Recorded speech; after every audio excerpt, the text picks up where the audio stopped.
Ito pala yung namin, production. Modular cabinet maker kami. Tapos nagka-cut din kami by CNC. Yan po yung mga kinakat namin sa CNC. Yan. Pwede kaming mag-cut, pwede rin kami ang mag-assemble sa CNC cutting. Yan po. Ngayon, pag natapos po yan, may mga code po yan na kinukuha namin para sa CNC. Complete power tool po kami at saka mga equipment. Yan po. Sa gusto ng aming services, PM lang po kayo. Para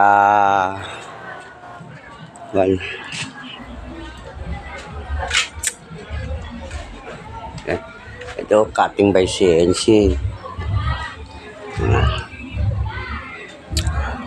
Mayroon nagpapakating, mayroon din pong nagpapabuo ng mga modular.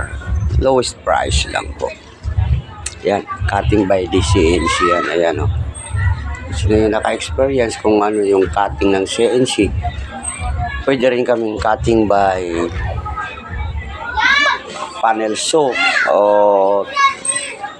table saw.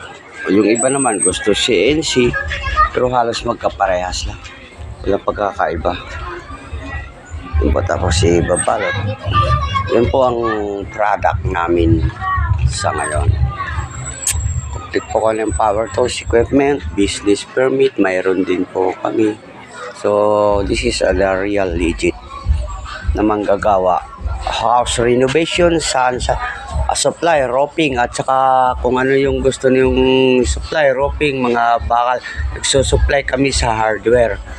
Lahat po yan. Kami nagsusupply ng mga roofing, nakikita niyan.